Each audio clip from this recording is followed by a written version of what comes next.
The following content is provided under a Creative Commons license. Your support will help MIT OpenCourseware continue to offer high-quality educational resources for free. To make a donation or view additional materials from hundreds of MIT courses, visit MIT OpenCourseware at ocw.mit.edu. Good morning. This is the second of two lectures that I'm retaping in the summer because we had technical difficulties with the lectures that were taped during the academic term. I feel I need to tell you this for two reasons. One, as I said before, the room is empty, and so when I say something hilarious and there's no laughter, it's because the room is empty. And if I'm not asking the students questions during the lecture, it's because there are no students. The other important thing I want you to understand is that I do own more than one shirt and more than one pair of pants, and the reason I'm dressed exactly the way I was for Lecture 13 is I gave Lecture 13 5 minutes ago, even though this is Lecture 15.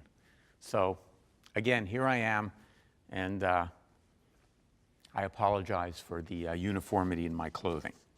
Okay, on Lecture 14, which came between 13 and 15, at the end of it, I was talking about flipping coins and ended up with the question, how can we know when it's safe to assume that the average result of some finite number of flips is representative of what we would get if we flipped the same coin many more times, in principle, an infinite number of times? Well, we might flip a coin twice, get one heads and one tails, and conclude that the true probability of getting a head is exactly 0.5. Turns out, assuming I have a fair coin, this would have been the right conclusion. Just because we have the right answer, it doesn't mean our thinking is any good. And in fact, in this case, our reasoning would have been completely faulty. Because if I'd flipped it twice and gotten two heads, you might have said, oh, it's always heads. But we know that wouldn't have been right. So the question I want to pose at the start of today's lecture is quite simply, how many samples do we need to believe the answer?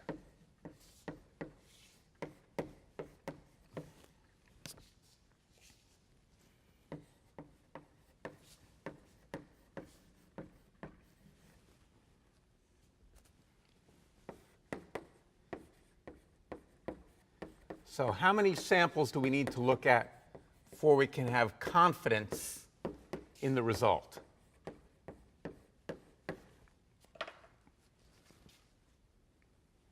Fortunately, there's a very solid set of mathematics that lets us answer this question in a good way.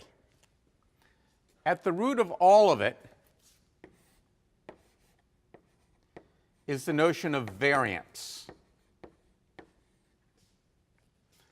Variance is a measure of how much spread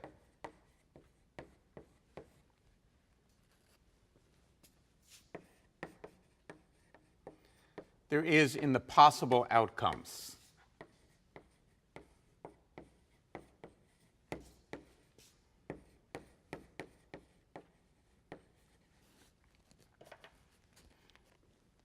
Now, in order to talk about variance, given this definition, we need to have different outcomes, which is why we always want to run multiple trials rather than, say, one trial with many flips. In fact, you may have wondered, why am I not, if I'm going to end up flipping the coin 1,000,000 times, why would I do multiple trials adding up to 1,000,000 rather than one trial of 1,000,000? And the reason is by having multiple trials, each of which give me a different outcome, I can then look at how different the outcomes of the different trials are and get a measure of variance. If I do 10 trials and I get the same answer each time, I can begin to believe that really is the correct answer. If I do 10 trials and get 10 wildly different answers, then I probably shouldn't believe any one of those answers, and I probably shouldn't even think I can average those answers and believe the mean is a real answer, because if I run an 11th trial, maybe I'll get something totally different yet again. We can formalize this notion of variance in a way that should be familiar to many of you, and that's the concept of a standard deviation.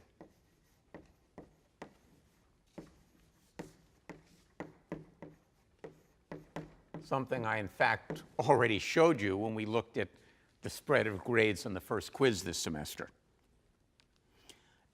Informally, what the standard deviation is measuring is the fraction of values that are close to the mean.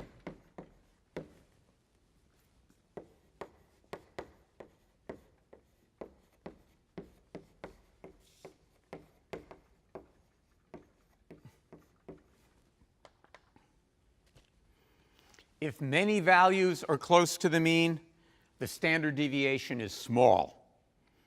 If many values are relatively far from the mean, the standard deviation is relatively large.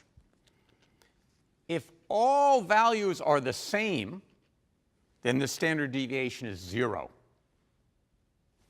In the real world, that essentially never happens. All right, we can write a formula for this. Fortunately, it's not all about words. And we can say the standard deviation of x, where x is a set of trials, that sigma is usually used to talk about that, is equal to the square root of 1 over the absolute value of the length of x, so that's 1 over the number of trials, times the summation of the value of each trial, little x and big X, of x minus mu squared, where mu is the mean.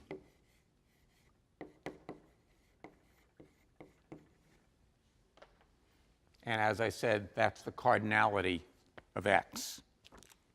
Well, so that's a formula. And those of you who are majoring in math are going to love that.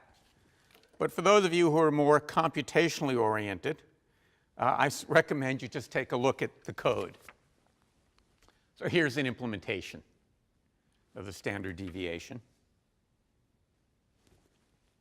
So the standard deviation of x is equal, start by getting the mean of x, which is by summing x and dividing it by the length of x. Then I'm just going to sum all the values in x and do the computation. So that code and that formula are the same thing. All right, now we know what standard deviation means. What are we going to do with it? We're going to use it to look at the relationship between the number of samples we've looked at and how much confidence we should have in the answer. So we'll do this again looking at a bunch of code. So I've got this function flip plot.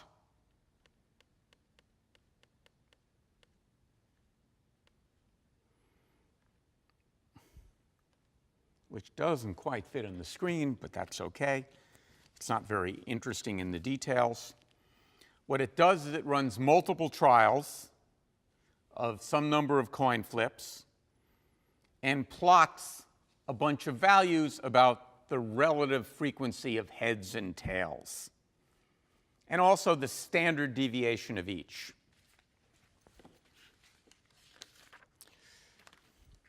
So again, nothing very exciting in the code. I'm just going to keep track of, for all these trials, the minimum and the maximum exponent. I'm using that so I can run a lot of trials quickly. The mean ratios, the differences, and standard deviations. for exponent in range minimum exponent to maximum exponent plus 1, I'm going to build an x-axis. So this is going to be the number of flips.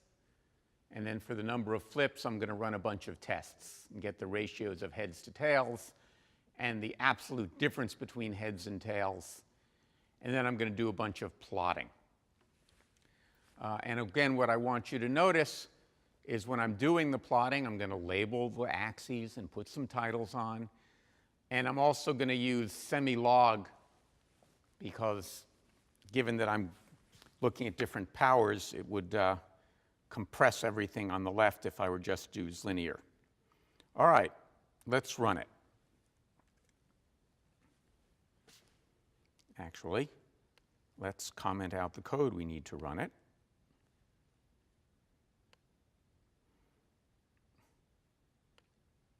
So I'm going to call flip plot with a minimum exponent of 4, a maximum exponent of 20. That's pretty high, and I'm going to run 20 trials. This could take a little while to run, but not too long. And will give us some pretty pictures to look at.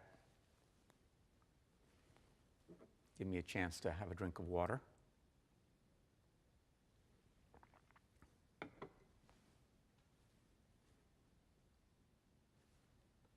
I know the suspense is killing you as to what these plots are going to look like. Here they are. All right. So if we look at plot 1, that's the ratio of heads to tails. And as you can see, it bounces around in the beginning when we have a small number of flips. The ratio moves a bit.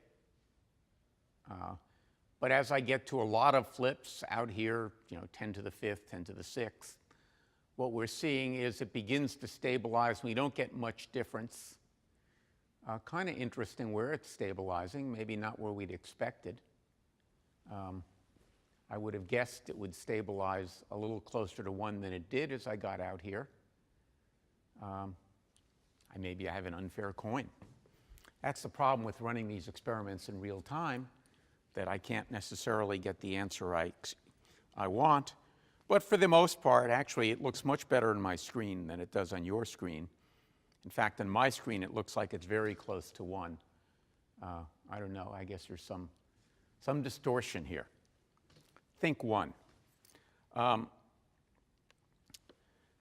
And if we look at the standard deviation of the ratio of heads to tails, what we're seeing is that's also dropping from somewhere up here around 10 to the 0 down to 10 to the minus 3, and it's dropping pretty steadily as I increase the number of trials.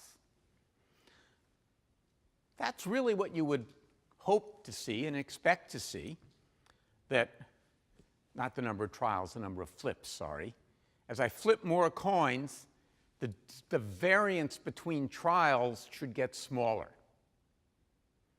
because in some sense, randomness is playing a less important role. The more random trials you do, the more likely you are to get something that's actually representative of the truth, and therefore you would expect the standard deviation to drop. All right. Now, what we're saying here is because the standard deviation is dropping, not only are we getting something closer to the right answer, but perhaps more importantly, we have better reason to believe we're seeing the right answer. And that's very important. It's where I started this lecture. It's not good enough to get lucky and get the correct answer. You have to have evidence that can convince somebody that really is the correct answer. And the evidence here is the small standard deviation. Now, let's look at a couple of the other figures. So here's figure 3. This is the mean of the absolute difference between heads and tails. Not too surprisingly, we saw this in the last lecture. as I flip more coins, the mean difference is going to get bigger. That's right, we expected the ratio to get smaller, but we expected the mean difference to get bigger. On the other hand, let's look at figure 4. What we're looking here is the difference in the standard deviations. And interestingly, what we're seeing is the more coins I flip, the bigger the standard deviation is.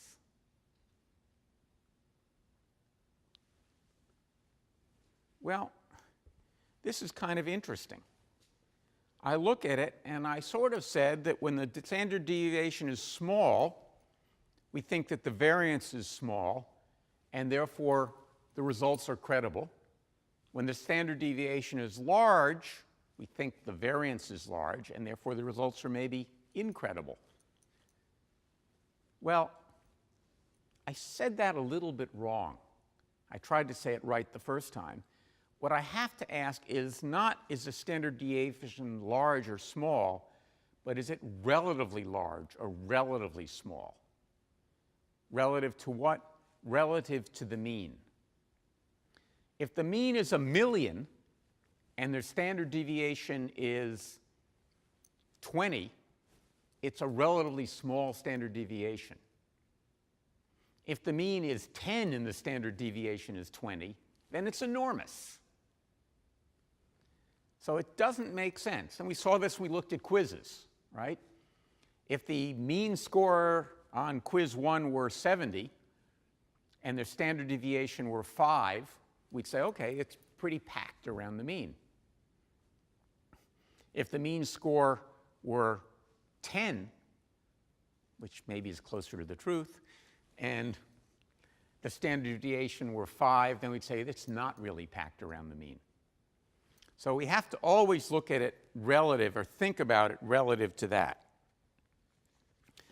Now, the good news is we have, again, a mathematical formula that lets us do that.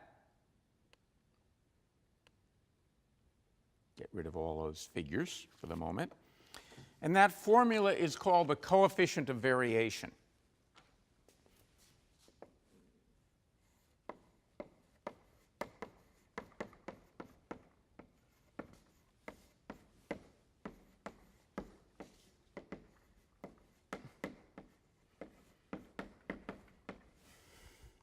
For reasons I don't fully understand, this is typically not used. People always talk about the standard deviation, but in many cases it's the coefficient of variation that really is a more useful measure.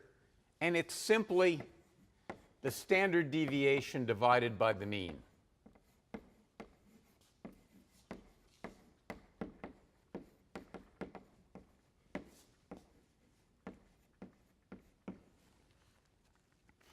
So that lets us talk about the relative variance, if you will. The nice thing about doing this is it lets us relate different data sets with different means and think about how much they vary relative to each other.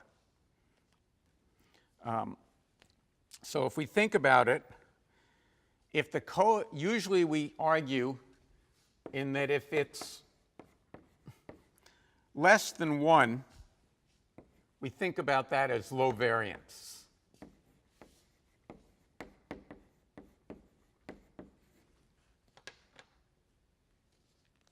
Now, there should be some warnings that come with the coefficient of variation. And these are some of the reasons people don't use it as often, because they don't want to bother giving the warning labels. If the mean is near 0, small changes in the mean are going to lead to large changes in the coefficient of variation. They're not necessarily very meaningful. So when the mean is near 0, the coefficient of variation is something you need to think about with several grains of salt. makes sense. You're dividing by something near 0.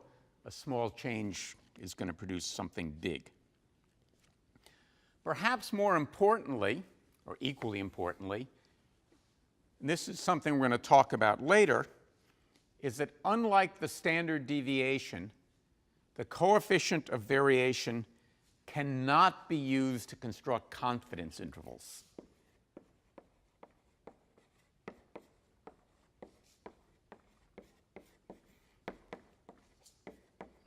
I know we haven't talked about confidence intervals yet, but we will shortly.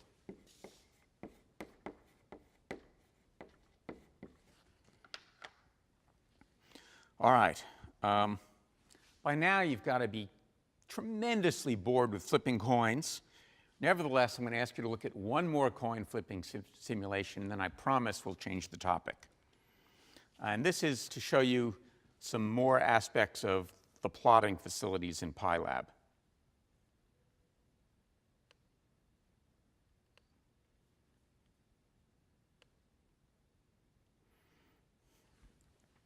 So I'm going to just flip a bunch of coins, run a simulation. You've seen this a zillion times. And then we'll make some plots. And this is really kind of the interesting part. What do I want you to notice about this? Let's take a look at here. So now we've been plotting curves. Here we're going to plot a histogram. So I'm going to give a set of values, set of y values, in this case the fraction of heads, and a number of bins in which to do the histogram. So let's look at a little example first here, independent of this program.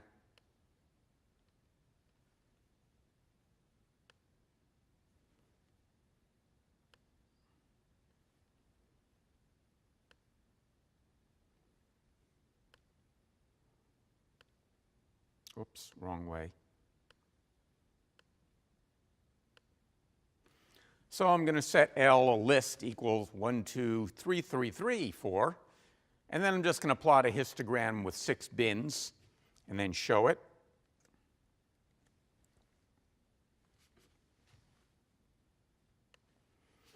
I've done something I'm not supposed to do. There's no title, there's no X label, no Y label. And that's because this is totally meaningless. I just wanted to show you how histograms work. And what we'll see here is that it's shown that I've got 3 instances of this value of 3 and 1 of everything else, and it's just giving me essentially a bar chart, if you will. Again, many, many plotting capabilities you'll see on the website. This is just a simple one I like to use and use fairly frequently. Some other things I want to show you here is I'm using xlim and ylim. So what we can do here is this is setting the limits of the x and y axis rather than using defaults, saying the lowest value should be this thing, the variable called xmin, which I've computed up here, and the highest ymin. What you'll see, if we go up a little bit,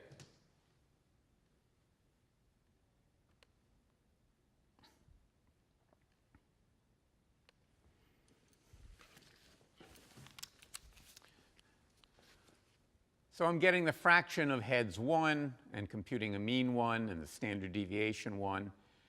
Then I'm going to plot a histogram of the way we looked at it. And then what I'm going to do is say xmin and xmax is pylab.xlim. If you call xlim with no arguments, what it will return is the minimum x value and the minimum y value of the current plot, the current figure. So now I've stored the minimum x and x values and the maximum x value for the current one. I've done the same thing for y. I'm then going to plot the figure here. Then I'm going to run it again. I'm going to run another simulation, getting frac heads 2, mean 2, standard deviation 2. Going to plot the histograms.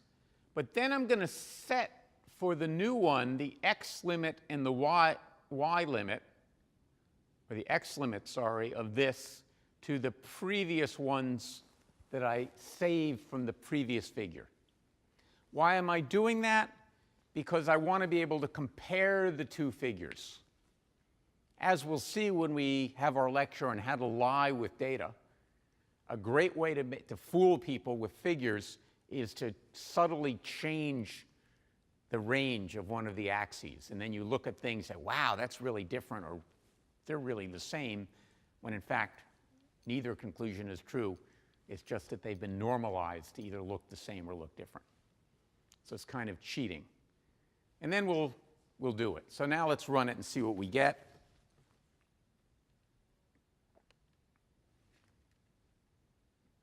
Don't need this little silly thing first.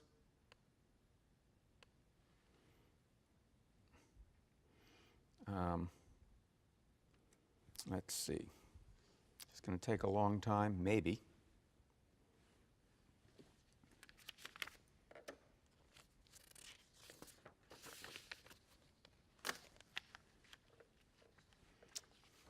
It's one way to fill up a lecture, just run simulations that take a long time to run. Much easier to prepare than actual material, but nevertheless, it shouldn't take forever.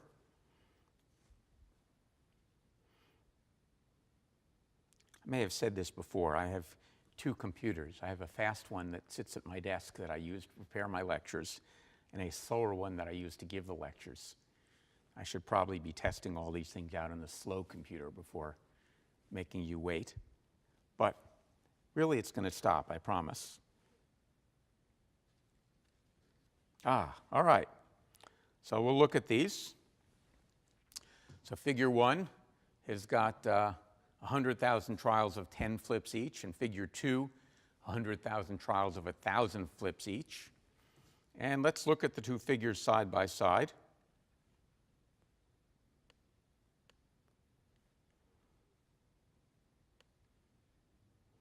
Make them a little smaller so we can squeeze them both in. All right, so what have we got here? Notice if we look at these two plots, the means are about the same, 0.5 and 0.499, not much difference. The standard deviations are quite different, and again, you would expect that. 100 flips should have a lot higher standard deviation than 1,000 flips. And indeed, it certainly does. 0.15 is a lot smaller than 0.05. So that tells us something good. It says, as we've discussed, that these results are more credible than these results. Not to say that they're more accurate, because they're not really, but they're more believable, and that's what's important. Notice also the spread of outcomes is much tighter here than it is here. Now, that's why I played with XLIM. If I used the default values, it would not have looked much tighter when I put this up on the screen, because it would have said, well, we don't have any values out here. I don't need to display all of this. And it would have been about the same visual width as this, and therefore potentially very deceptive when you just stared at it if you didn't look carefully at the units on the x-axis. So what I did is, since I knew I wanted to show you these things side by side and make the point about how tight the distribution is, I made both axes run the same length, and therefore produce comparable figures. I also, by the way, use XLIM and YLIM, if you look at the code, which you will have in your handout, to put this text box in a place where it would be easy to see. You can also use default of best, which often puts it in the right place, but not always. The distribution of the results in both cases is close to something called the normal distribution.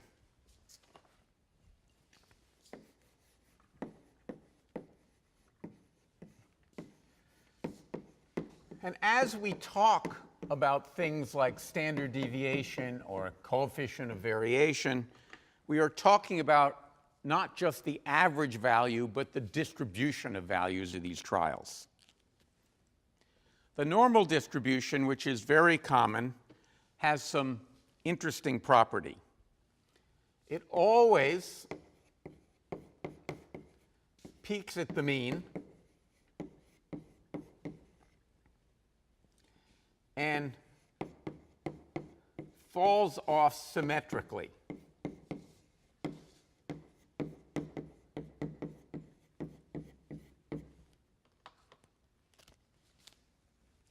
The shape of the normal distribution, so I'm told, it looks something like this. And there are people who imagine it looks like a bell, and therefore the normal distribution is often also called the bell curve. That's a terrible picture. I'm going to get rid of it. And indeed, mathematicians will always call it this. This is often what people use in the non-technical literature. There was, for example, a very controversial book called The Bell Curve, which I don't recommend reading. Okay. So this is not a perfect normal distribution. It's not really exactly symmetric.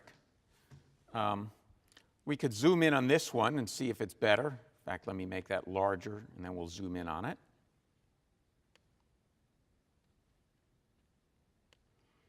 Now that we're not comparing the two, we can just zoom in on the part we care about. And you can see, again, it's not perfectly symmetric, but it's getting there. And in fact, the trials are not very big, only 1,000 flips. If I did 100,000 trials of 100,000 flips each, we wouldn't finish the lecture. It would take too long, but we'd get a very pretty looking curve. And in fact, I have done that in the quiet of my office, and it works very nicely. And so, in fact, we would be converging here on the normal distribution. Normal distributions are frequently used in constructing probabilistic models for two reasons. Reason one is they have nice mathematical properties. They're easy to reason about for reasons we'll see shortly.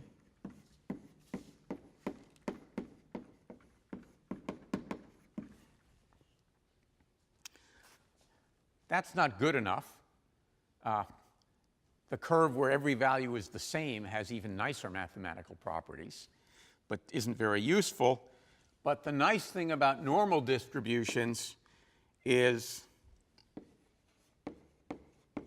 many naturally occurring instances.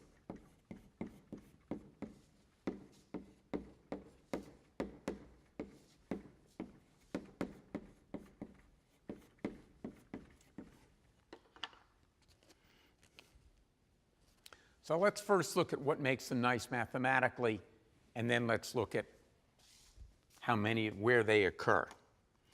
So the nice thing about them mathematically is they can be completely characterized by two parameters.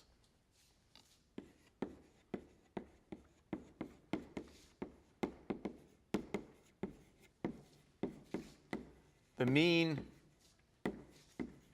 and the standard deviation.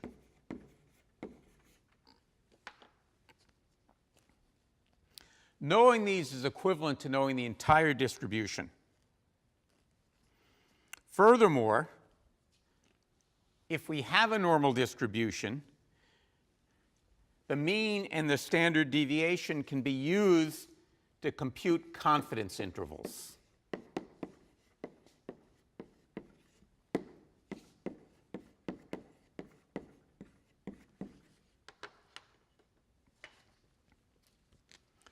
So this is a very important concept, one that you see all the time in the popular press, but maybe don't know what it actually means when you see it.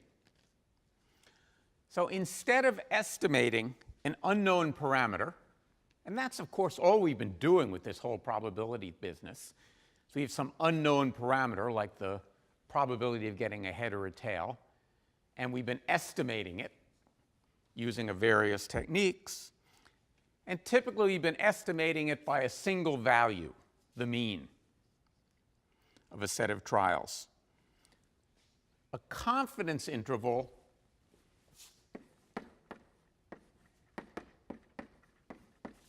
instead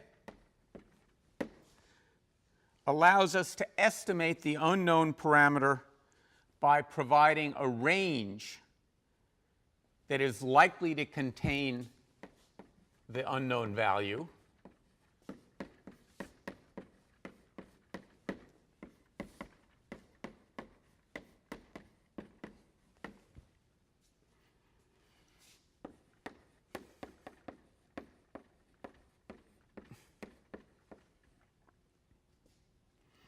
and a confidence that the unknown value lies within that range.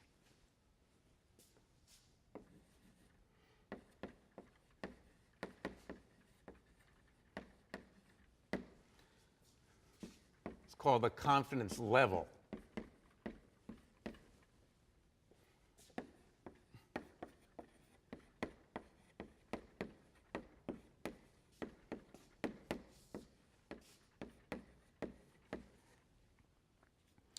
So for example, when you look at political polls, you might see something that would say the candidate is likely to get 52% of the vote plus or minus 4%. So what does that mean? Well, if somebody doesn't specify the confidence level, they usually mean 5%. So what this says is that 95% of the time, 95th confidence interval, if the election were actually conducted, the candidate would get somewhere between 48% and 56% of the vote. So 95% of the time, 95% of the elections, the candidate would get between 48 and 56% of the votes. So we have two things, the range and our confidence that the value will lie within that range. When we make those assumptions, when you see something like that in the press, they are assuming that the elections are random trials that have a normal distribution. That's an implicit assumption in the calculation that tells us this.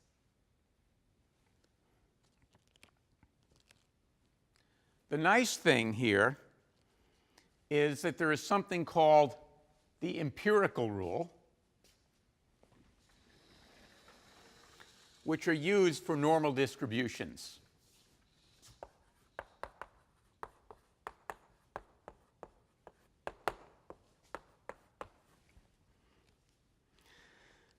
They give us a handy way to estimate confidence intervals given the mean and the standard deviation. So if we have a true normal distribution, then roughly speaking, 68% of the data are within one standard deviation of the mean.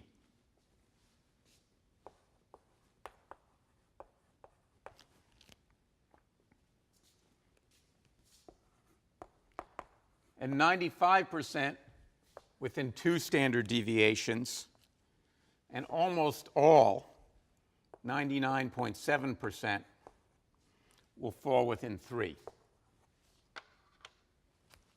These values are approximations. They're not exactly right. It's not exactly 68 and 95, but they're good enough for government work. So we can see this here, and this is what people use when they think about these things. Now, this may raise an interesting question in your mind. How do the pollsters go about finding the standard deviation? Do they go out and conduct 100 separate polls and then do some math of the sort we've been doing? You might hope so, but that's not what they do because it's expensive and nobody wants to do that.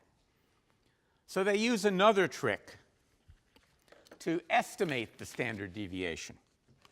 Now you're beginning to understand why these polls aren't always right. And the trick they use for that is something called the standard error.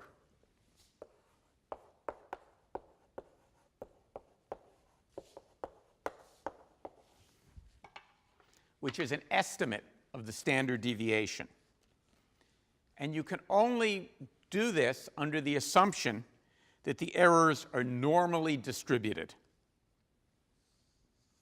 And also that the sampled population is small, and I mean small, not large, is small relative to the actual population. So this gets us to one of the things we like about the normal distribution, that in fact, it's often an accurate model of reality. And when people have done polls over and over again, they do discover that indeed the results are typically normally distributed. So this is not a bad assumption, actually. It's a pretty good assumption. So if we have P, which is equal to the percentage sampled, and we have N, which is equal to the sample size,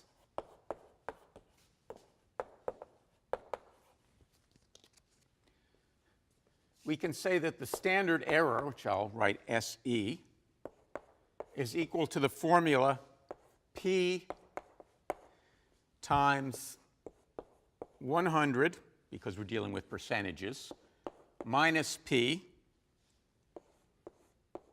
divided by N to the 1/2, the square root of all of this. So if, for example, a pollster were to sample 1,000 voters, and 46% of them said that they'll vote for Abraham Lincoln. We should be so lucky that Abraham Lincoln were running for office today. The standard error would be roughly 1.58%. We would interpret this to mean that in 95% of the time, the true percentage of votes that Lincoln would get is within 2 standard errors of 46%. All right, I know that's a lot to swallow quickly. So as always, we'll try and make sense of it by looking at some code.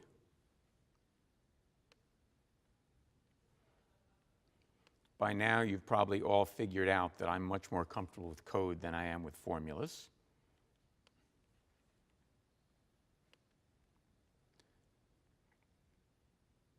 So we're going to conduct a poll here.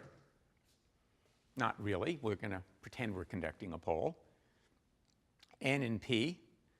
We'll start with no votes. And for I in range N, if random.random is less than P over 100, the number of votes will be increased by 1.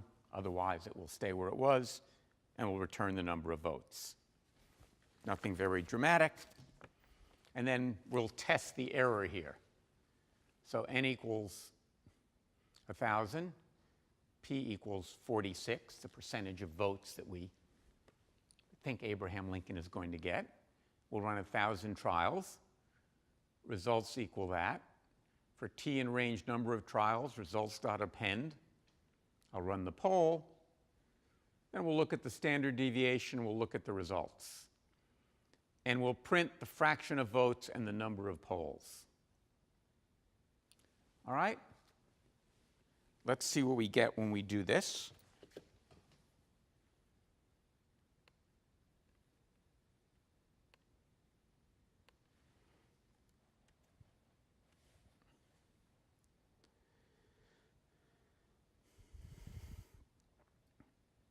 Well, pretty darn close to a normal distribution. It's kind of what we'd expect. The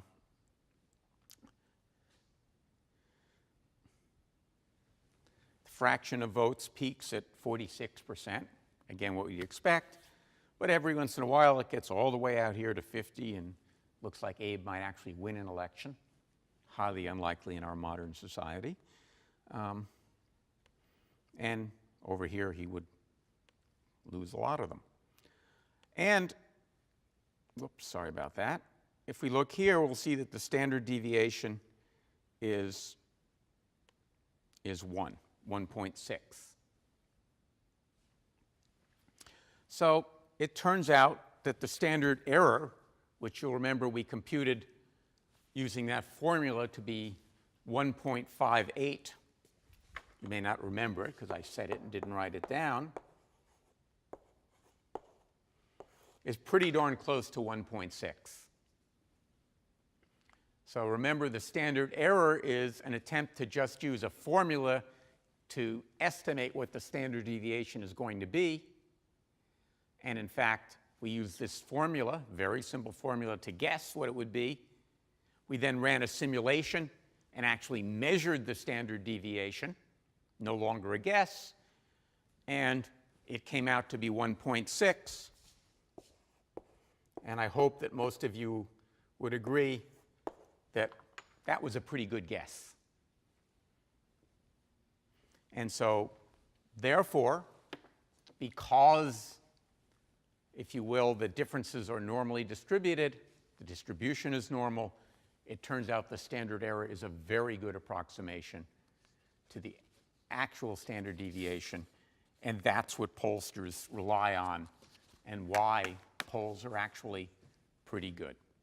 So now the next time you read a poll, you'll understand the math behind it. In a subsequent lecture, we'll talk about some ways they go wrong that have nothing to do with getting the math wrong. Now, of course, finding a nice tractable mathematical model, the normal distribution, is of no use if it provides an inaccurate model of the data that you care about. Fortunately, many random variables have an approximately normal distribution.